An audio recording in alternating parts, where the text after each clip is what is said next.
How's everybody doing?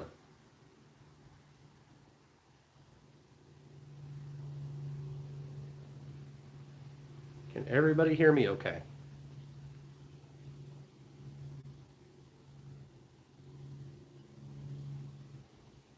Got 20 people already. Awesome. I don't see the chat. Oh, there's a chat.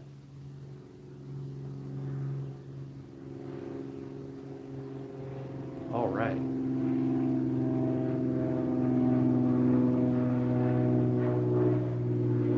Hey, Di. Hello, Hodgepodge. How's it going? Good. I'm just moving some things around. We're all about set. Got some exciting stuff going on. And everybody can hear me okay, correct?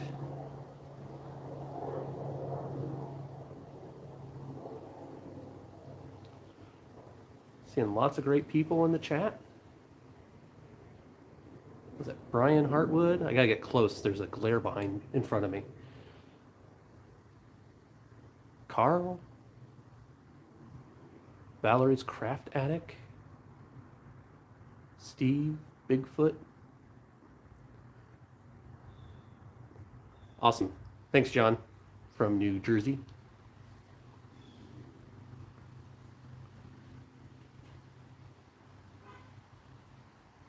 Great.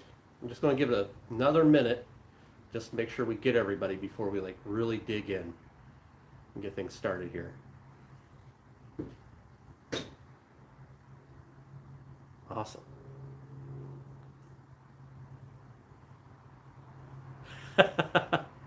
I'm located in Cleveland, Ohio, but specifically Richmond Heights. So I'm not too far from the county airport.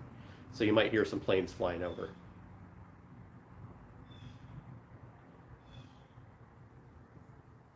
So Northeast Ohio is where I'm at.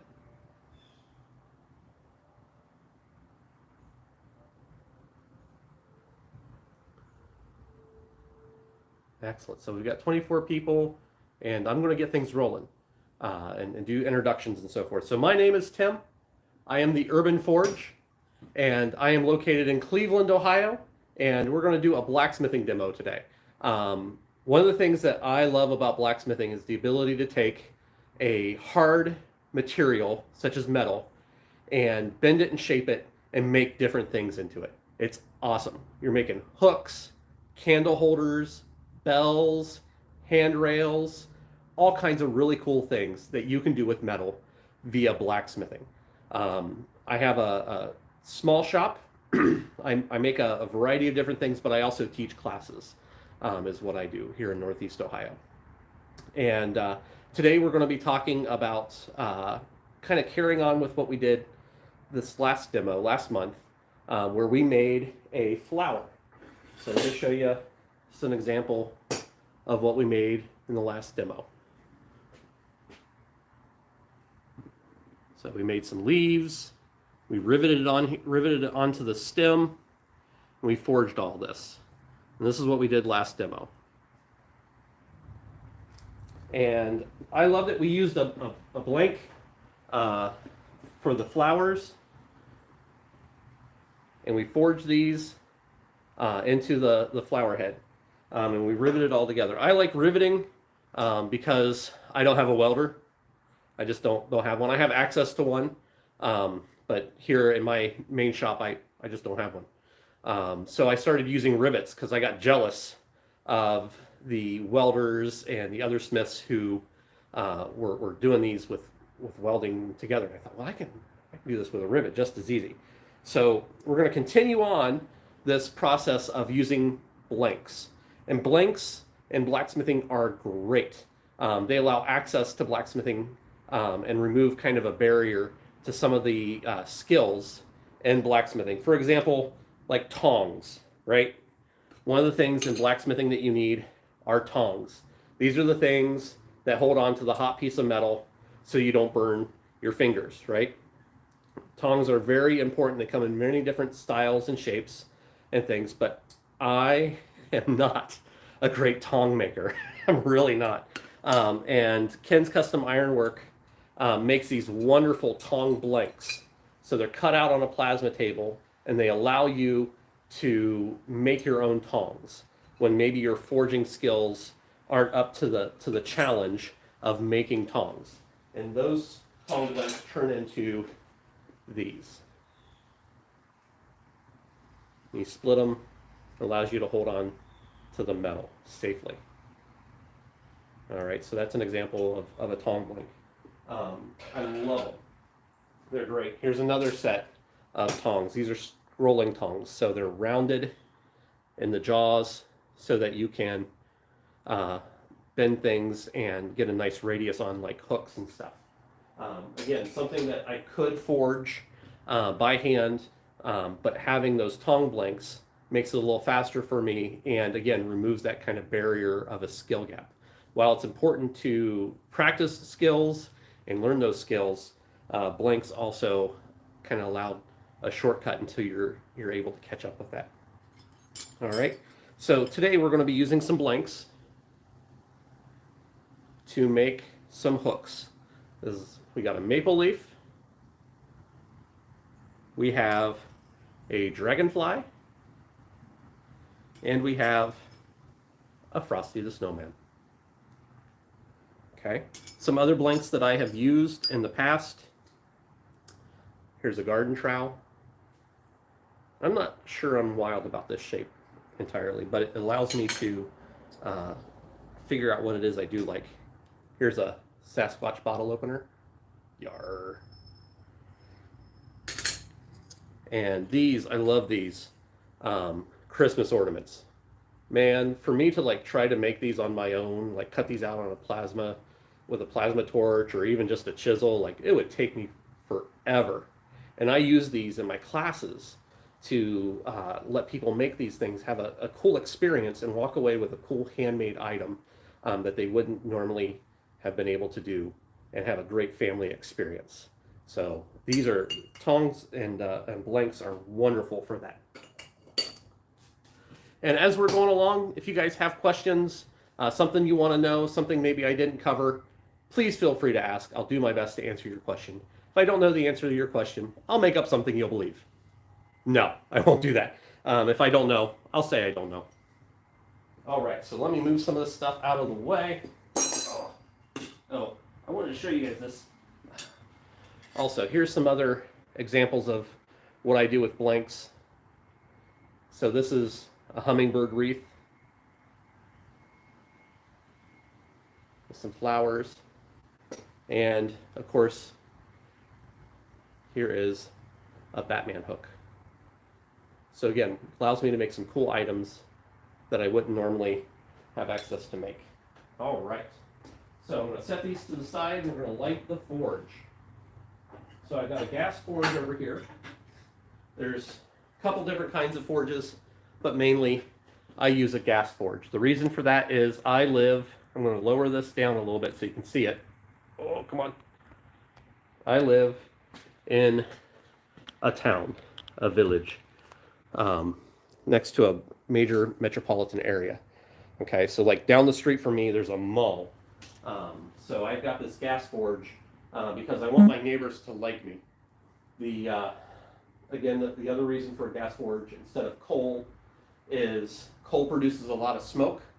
And there was a day where I had just moved here like 12 years ago, 10 years ago. Lit my coal forge, and I watched this big black smoke go billowing over the neighborhood. And I thought, oh man, I've done it now. Someone's going to be upset with me. Finished my forging for that day, and then realized I had to get gas, go to a gas forge. This is a manufactured gas forge. This is a Majestic Forge, gas forge, produced here in Ohio, where I'm at. It's also the brand of forge that I believe they're still using in Forged in Fire. It's 2 burners, so there's 2 pipes here. The propane, I just have a standard 20-pound propane tank like you would for your gas grill, nothing too fancy. Comes up through the hose, through here, through a nozzle, and ignites inside there.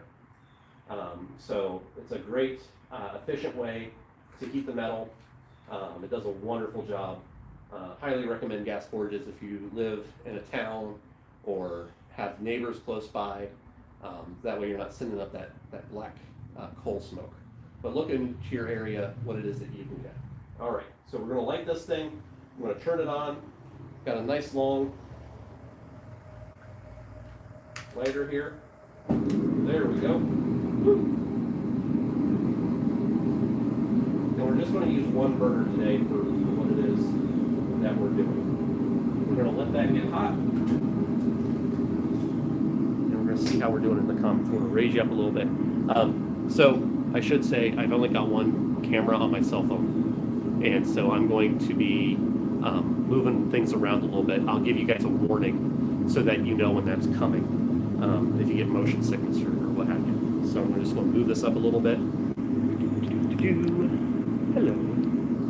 There we go. So today's projects, we're going to be taking these 3 blanks that are hooks. We're going to be attaching them to a black back plate. I've got the holes already drilled. And then we're going to rivet this onto here, like so, something like this. We're going to do some texturing to this maple leaf. We're going to have some fun. We're going to make a happy little hook down here. So that's today's project. Again, we're doing it with the Dragonfly and also to Mr. Frosty here. All right. Any questions so far?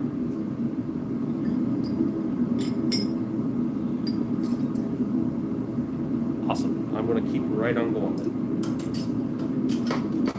So we're going to take our pieces of metal. We're going to put them in the forge. Get them hot.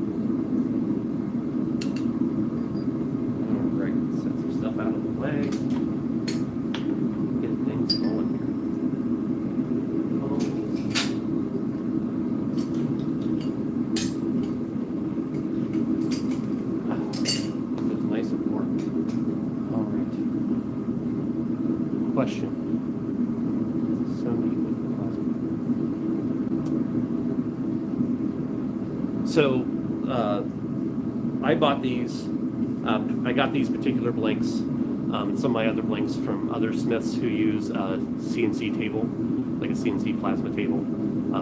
So they use the computer, cut that out, and then they do a little cleaning. Some of them have a little like jaggedness on the back. And it doesn't really show up on this. But yeah, they are nice and clean. So this tongs, you can kind of see some gnarliness in there. So you can just clean that up with a grinder or a file, and it gets rid of that stuff. So, yeah, great question. All right. So we're going to lower down the camera so you have a look at the anvil so you can see what it is that I'm working at. So here we go, we're moving the camera. If you get motion sickness, this is the time to look away. We're up to 46 people in the chat. This is awesome. We're still moving things around. I'll lower you down. Yeah, a little more. All right, so now you're looking at the anvil and my work surface. There. All right, so first up, it looks like we've got the maple leaf ready to go. So, hello everybody. And to texture the maple leaf, I'm going to use a little cross peen. So we're going to add some texture and bring this maple leaf to life a little bit.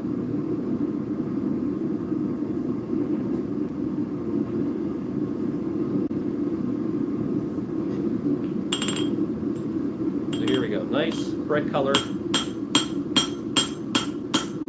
And I'm just going to work this kind of along the edges.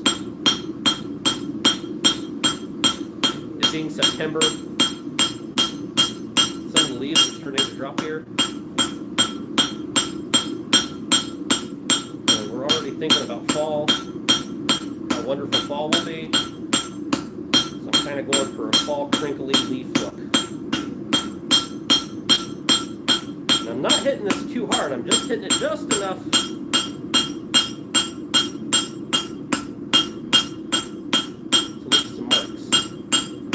not going crazy. I'm not putting all my strength into it. Just enough to leave some marks in there. There we go. Alright, so we'll show you what we've done. There it is. Just one half. We'll stick it back in the forge and we'll do the other half.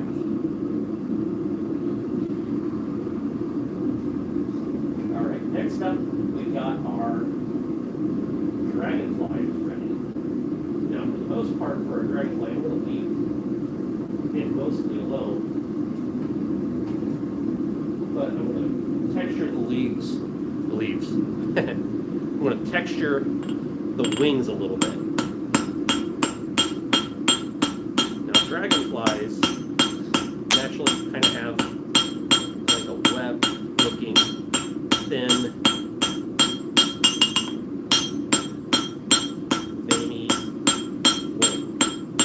not even going to attempt to try to put lines in this blank. I'm just going to add some texture to the wings, give it some life in there. So we can see that. So that's one heat. There we go. And we'll wait for some metal. Did I see Franco's in the chat? How are we doing, Franco?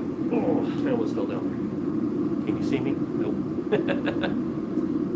Excellent. The cool thing about metal is when metal gets hot, we're working in the temperature range of about 2,000-ish degrees. When metal's hot, it gets soft, like Play-Doh. And you can do all the things to metal that you can with Play-Doh. So you can draw it out and make it from square to round to square.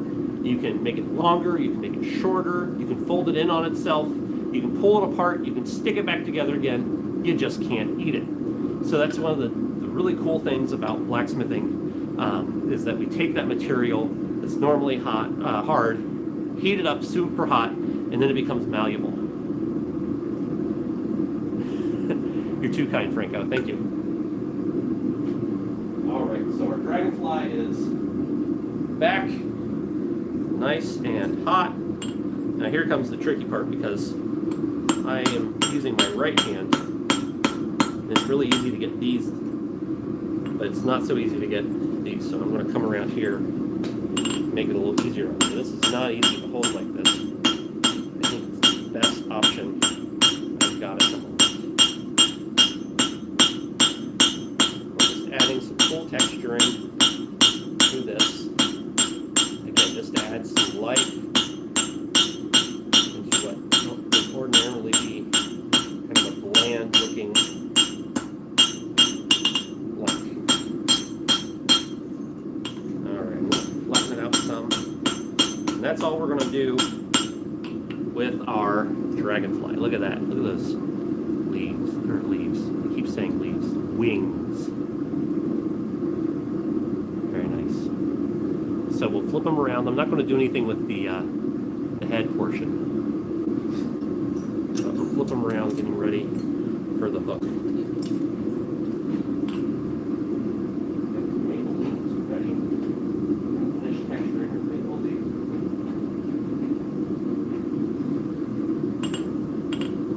Again, I'm going to come around here. So I'm getting here these nice lobes. That's the technical term for the spacing in between the points of the lobe.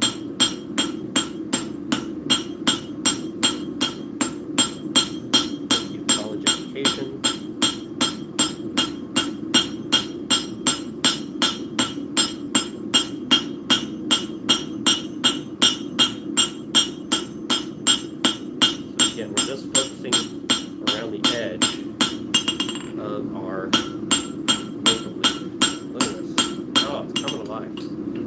good.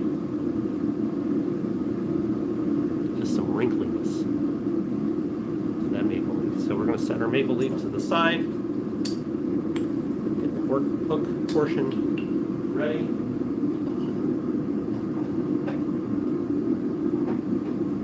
Then we have Mr. Frosty over here. And I've been going back and forth in my head the last day or so about what to do with Frosty. Now the texture. I think I'm just going to go across and texture him all the way across. Make him a happy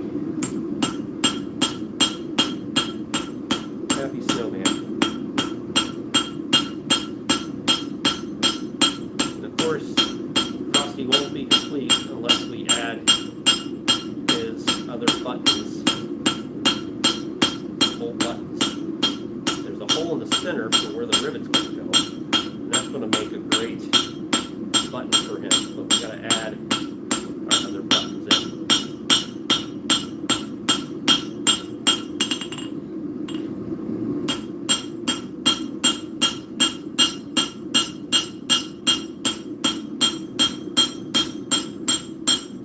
Can't really go too wrong with this one. We can really add lots of cool texturing to this.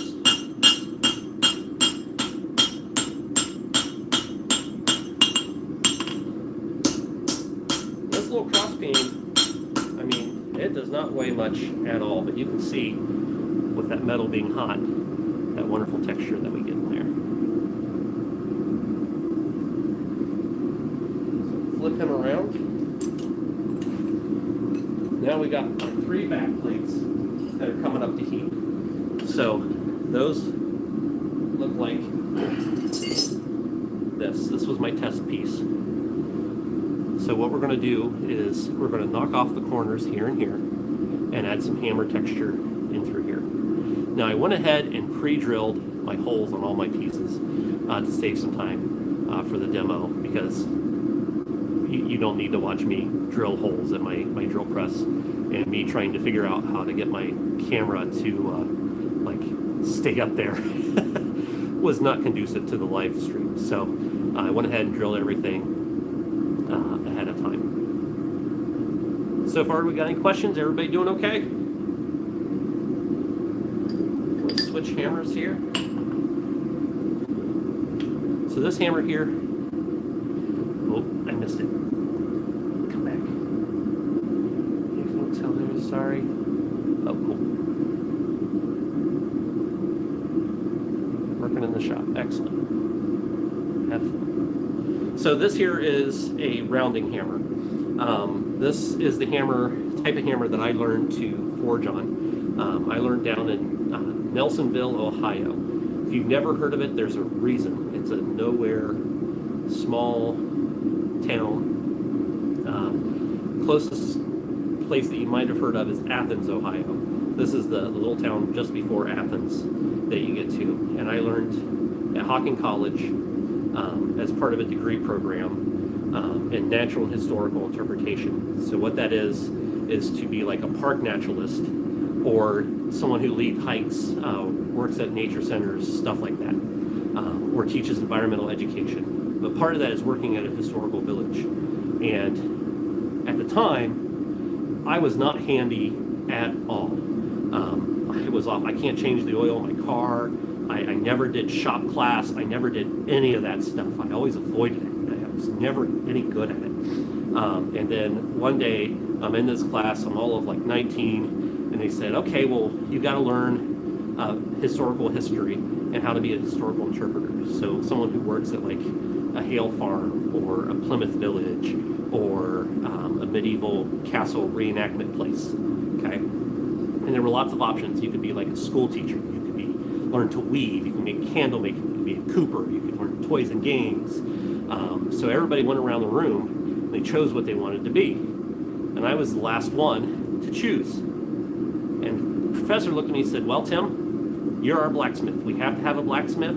The teachers in the area expect there to be a blacksmith, and you're it." And I said, "But I'm awful at that stuff." He says, "It's okay. You'll do great."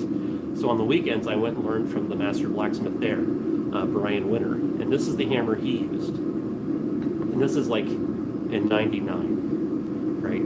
Early 2000s. So rounding hammer has one flat side and one rounded side. Okay, and that's where it gets the name rounding hammer.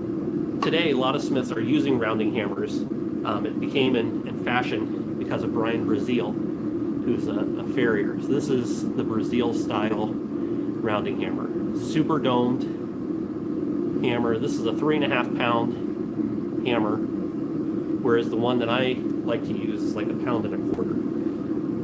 Okay, so this is my everyday hammer right here that I use. So we're going to put that texture into our back plates and get things going. So the first thing we're going to do is take the corners off the edge and add some hammer texturing to it. So here we go. Set it up on the edge. I'm going to use the rounded side of my hammer. I'm going to hit back towards me. Taking that corner, a little flat. Taking that corner, and I just cut these with an angle grinder. Little cut-off wheel, nothing too special. And I'm bracing this kind of behind me, but it's not doing a whole lot. It's just holding there. So next, I'm going to texture the edges, some light hammer blows, just to break it up, make it look a little more hand forged. Break up those corners. Same thing on the edge. Adding some wonderful texture here. Here we go.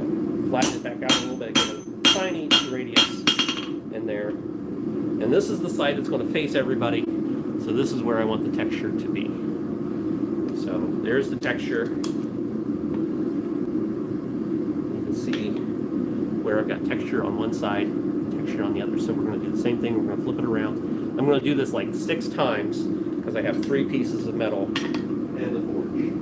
The other nice thing about the gas forge is that it maintains a consistent temperature, so I don't have to worry about my fire. It maintains and keeps a nice even temp.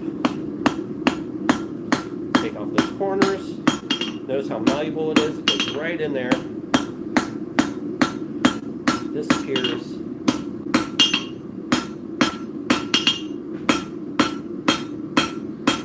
Come in here. I got my hammer at an angle. And then an angle here. Same thing on the other side. Just breaking it up. Give it a little flat. First, same as the first. Flip it around. And we're going to keep on going. All right. Fortune now, it's 80 degrees here in Northeast Ohio, middle of September. It's weird. It's really hot. For those of you in different countries, that is 26 degrees Celsius. At least that's what Google tells me it is, and I believe in Google. Don't necessarily always use Google properly, but I believe in Google.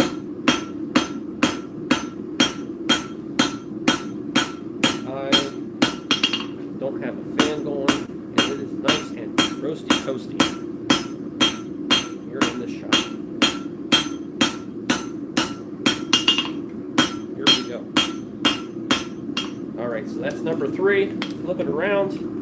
Now that those 3 are done, my first one that I started on is finished. Grab a quick drink, and away we go.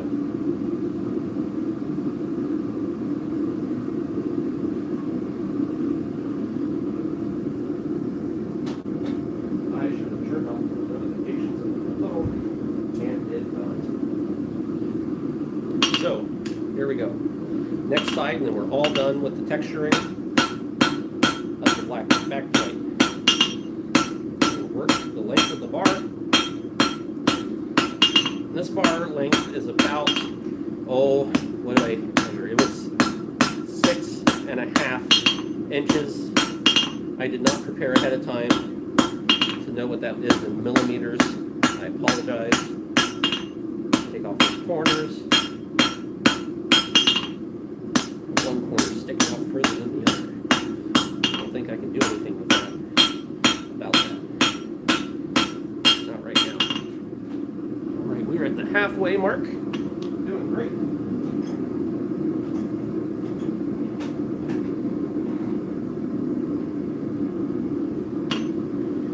And again, I'm just letting the hammerhead do all the work. I'm not swinging really hard on my hammer. I'm not trying to force the hammer down. I'm just letting this hammer do the work for me.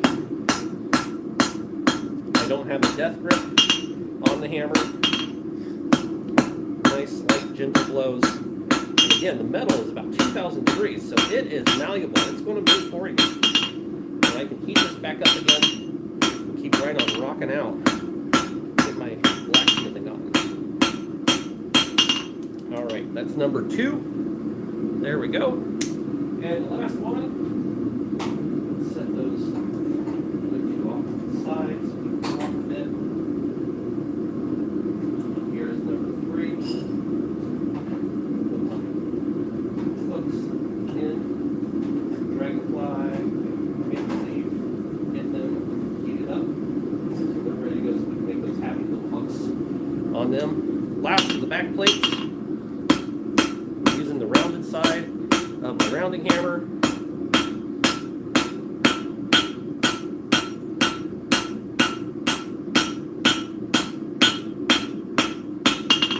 Here we go, we're going to get rid of that corner. The hammer kind of back in on itself.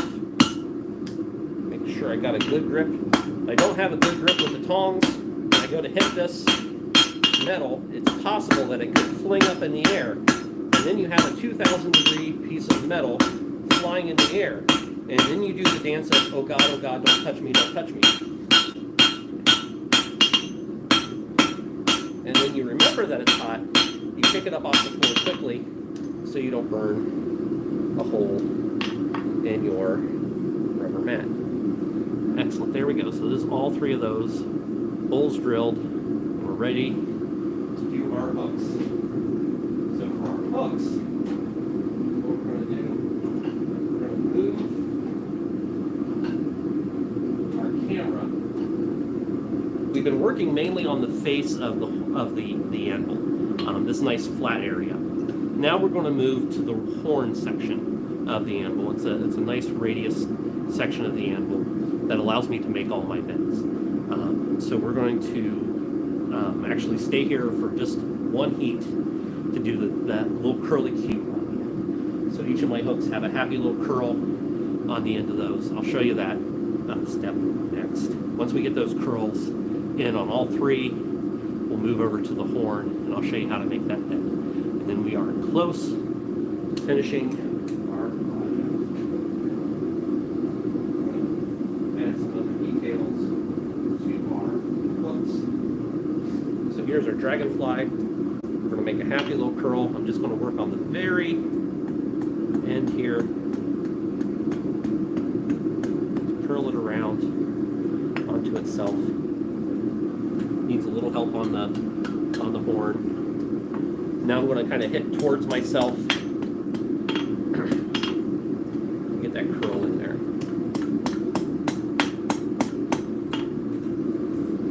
Happy little curl.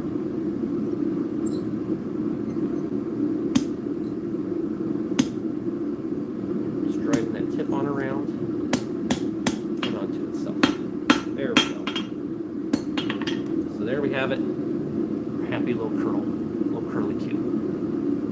Okay. And it's important to remember that you want your curly cue on the opposite side of your texturing. So your hook is coming up this way towards your textured side. So hopefully I remember that on all 3 and we don't end up curl on the wrong direction. But if we do, that's okay. Making mistakes is always an option. Give us an opportunity to try unexpected new things.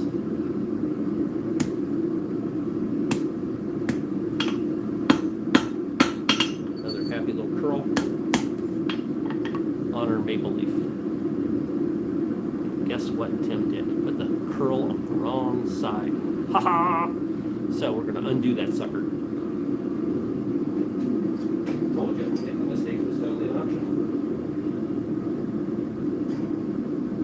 Happy little curl. I'm going to remember that the textured side goes down. And we're going to continue our little curly cue. And I'm going to sneak over here to the horn so I can drag that curl on around. A happy little curl.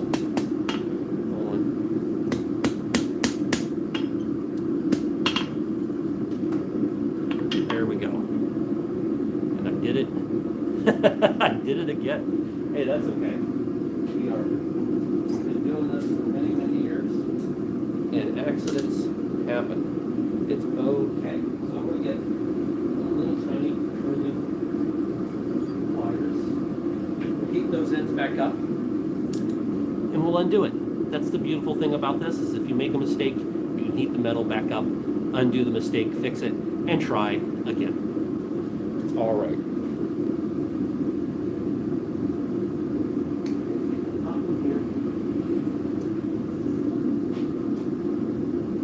So here's a tiny little pair of pliers, a pair of curling pliers. Get in there. Look at that. Just undo it. No harm, no foul. Use the anvil.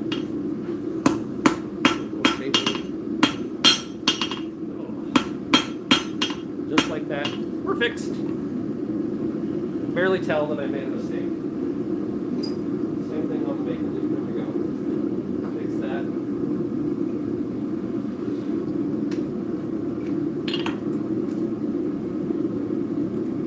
Just get my curl in there. Do it. Back to the face.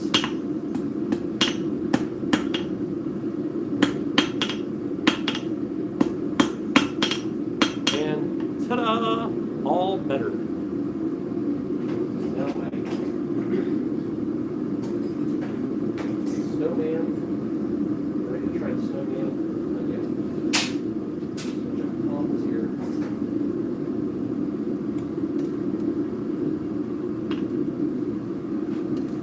Try this again.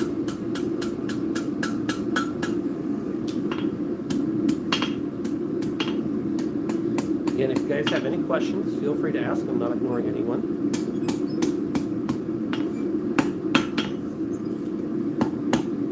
There we go. Got the curl going in the right direction now. Aha! Happy little curl. Make a happy hook. We're going to have cool hooks. Maple leaf.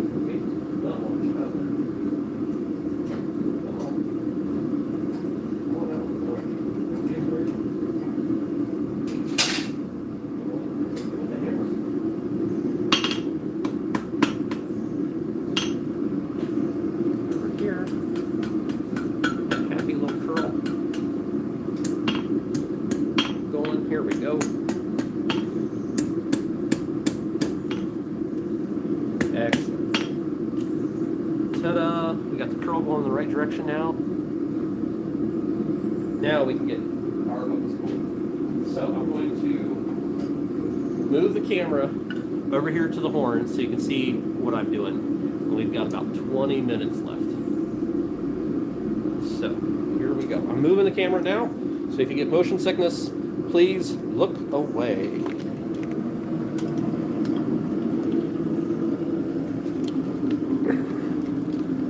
Come on, tripod. Work with me here.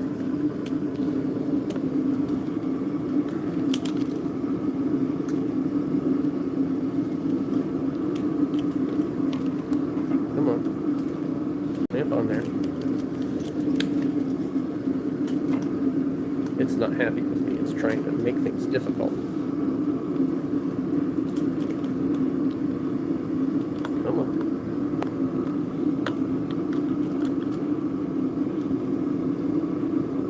show the messy shop. Show the thing I want you to show. Oh, that's not quite right.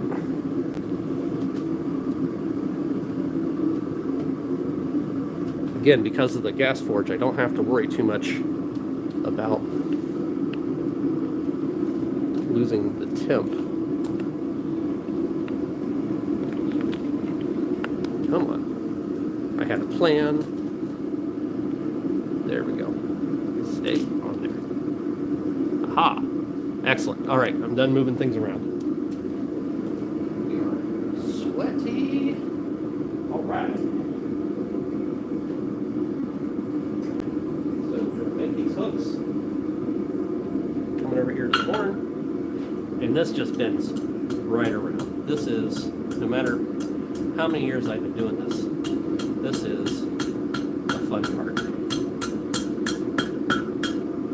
It's just like that. We have, oh my goodness, look at this thing. This is amazing. Can't wait to show you this. Look at this guy. Oh, look at that. It's a Dragonfly hook. Haha! So cool. So happy with that. Set it to the side. We'll do it here. Get Frosty a hook. Here we come, back over here. Bend it right around. Now some smiths will cool off the end of their curly cue. I opt not to. It's just a personal preference. My own. But I do take care to try not to hit. Now I'm just doing some adjustments here. It's not open as wide as I would like. One little tap. There we go. Look at that. We've got a hook. If I can grab a hold of it, I'll show you again.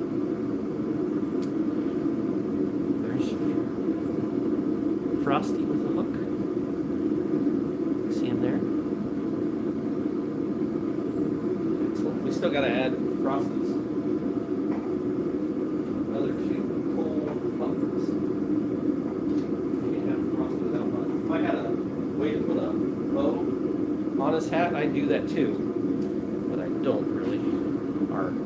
Here's our maple leaf. Just going to bend you right around. Happy hook. Hang a coffee cup off of here. You can hang a towel. Hang bird feeder. All kinds of fun stuff. Here we go. There's our maple leaf.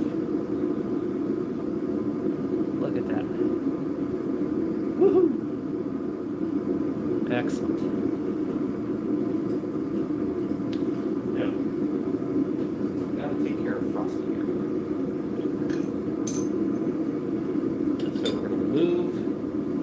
Back to the face, and I've got this punch. This is just a metal punch that I made that we're going to use to put our coal button on there. So we're going to move the camera again to do that, and then we're going to rivet everything together and make a nice happy bow of a product. Look at this. Now these blanks, I'm not sponsored by anyone. I'm such a tiny channel that nobody sponsors me for anything. I like products that I like and try to support other smiths, which is why I use the blanks, the products that I use. Support them. For example, these hooks, I actually won these in a drawing on Instagram from Christ-Centered Ironworks. He recently got a plasma table. All right, I'm going to set this right about there, maybe a little higher. Aha! Got one. Uh-oh, drop it like it's hot, drop it like it's hot. What does the blacksmith do? He drops it like it's hot, drop it like it's hot. The jokes are free.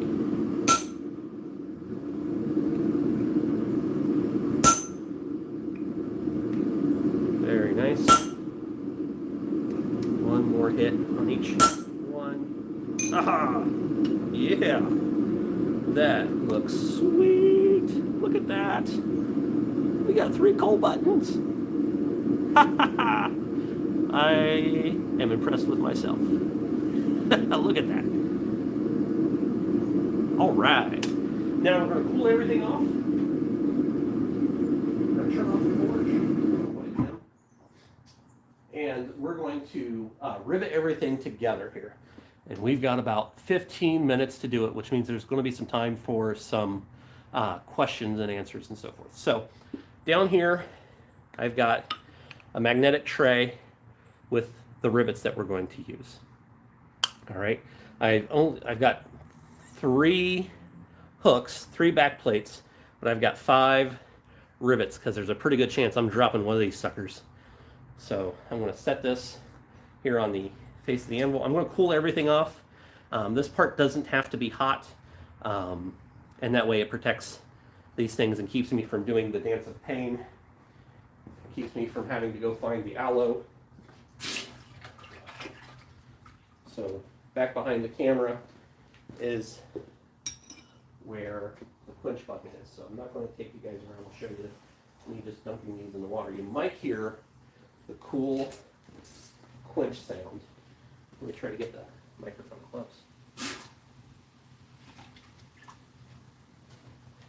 Back when I worked at the historical villages and was doing this as a demo, I would tell the kids that metal scream. Did you know metal scream? And they'd say, no, I don't know metal scream. I'd take a hot piece of metal and slowly put it in the quench bucket. Like so. I don't know if you guys are hearing that or not, but it would sound like it was screaming. 2 more. We're almost there.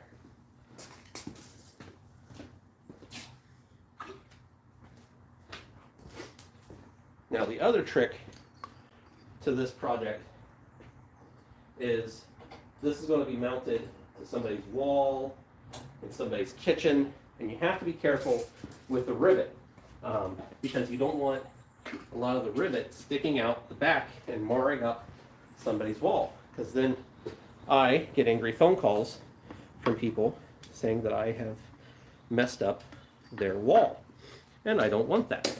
That would be awful. I would feel guilty. So the length of your rivet really matters. So I'm going to raise this camera up just a little bit. There we go.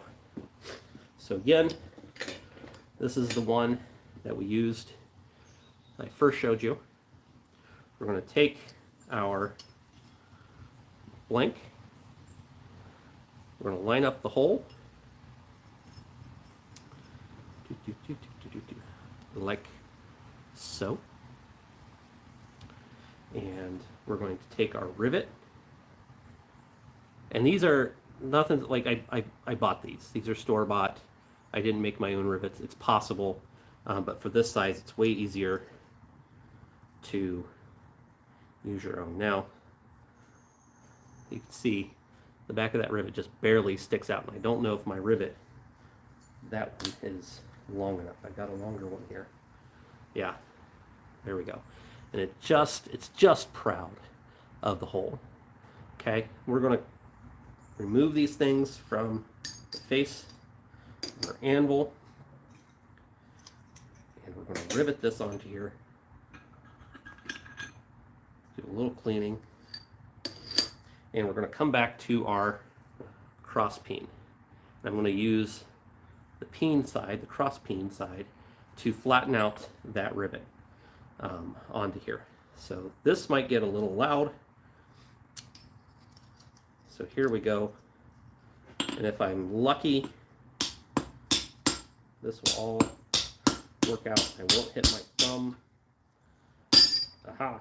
See, it jumped out of there. That's no good. Put the thumb back on. And again, I'm going nice and slow for accuracy. I'm spreading the head of that rivet out. I've gone one way, come around over here, and come spread it out this way. So we've gone sort of vertical, now we're going horizontal.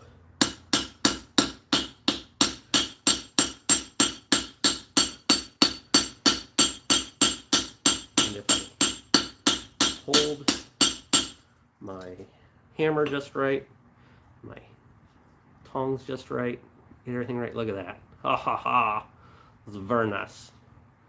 We've got a happy hook with 2 mounting holes on either side. Look at that. Just needs a little cleaning up, and we are rock and rolling. So we've got to do that 2 more times. We're at the 9-minute mark. Come on, Mr. Dragonfly. Let's see what you got. Again, this one is just below the hole. Man, I don't know if that's going to go. I don't know if I got I thought I had the rivet length right. I might not. We might just be able to do 2 of these to finish up. All right, so we've got our Dragonfly first, same as the first. Try not to hit my thumb.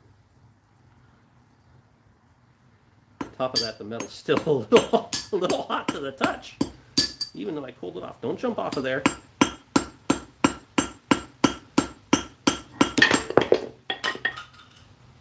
Wow, did you guys catch that? A little tiny brush went flying past my head. Oh, from the vibration, my rounding hammer fell off the anvil. All right, now we're going the other direction. Here we go. We're looking good. I think this one's going to work.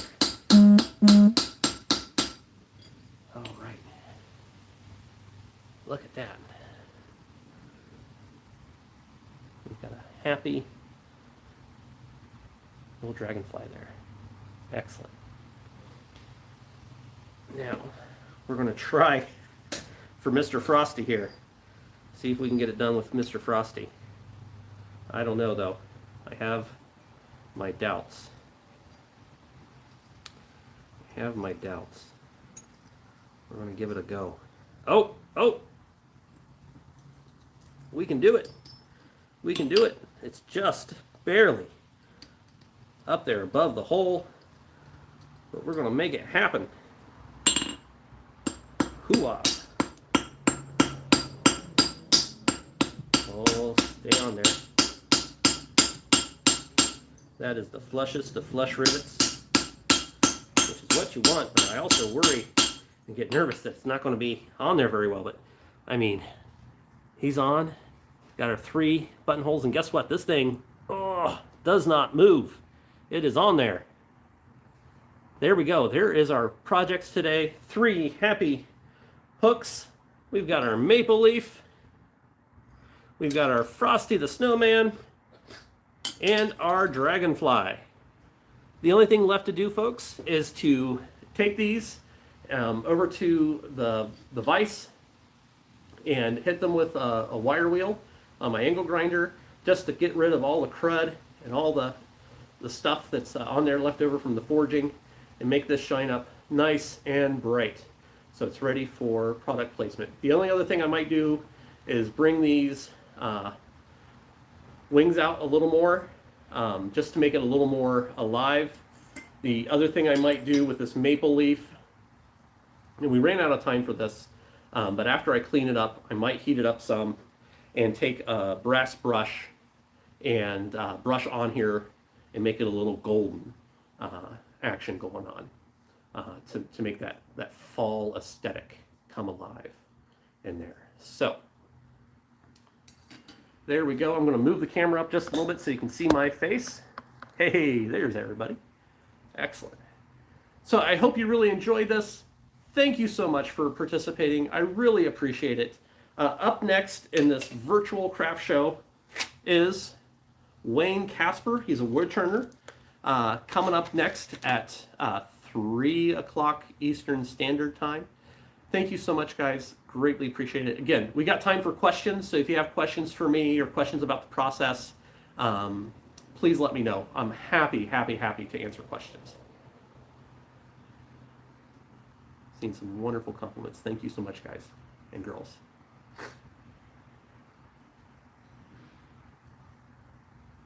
All right, so if you want, I'll be posting these on my Instagram, all cleaned up, probably the next day or so. I've got some life stuff to take care of this weekend, so look for that on my Instagram, The Urban Forge, with the underscores under each word there, or on my Facebook page, The Urban Forge. Also, I hang out with the Fools with Tools, so you'll probably see it in there if you're a member there. If you're interested in these, they'll be up for sale at some point. So this will also probably, another reason I wanted to do this today is this is a potential class that I'm going to offer for people to come and take with me. So this is a prototype run for me. So yeah, that's what I'm going to do. So question, why do I smash, where'd you go? The anvil every few hits on the metal. Great question. So I'll be working away, whackety, whackety, whackety, then a couple taps to the side. Do that for a couple reasons. It gives my arm a rest, and it allows me a few seconds to think about the next steps in the forging process. It also dissipates some of the energy. So if I'm really swinging, really going to town, I can take a couple taps and allows my arm to rest, allows my brain to catch up with the next steps in the forging, and allows me to dissipate some of that energy from swinging that hammer. So it does several things at once. Not everybody does it. It's something that I kind of picked up learning from other smiths and stuff that has stuck with me.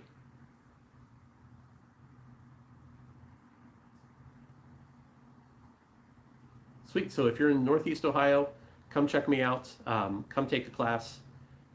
We're happy to have you. My first class is October 2nd, and I've got another one in November.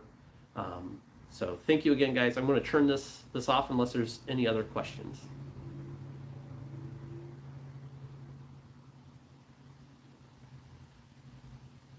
Sweet. Take care, everybody. Have a great day, and stay safe.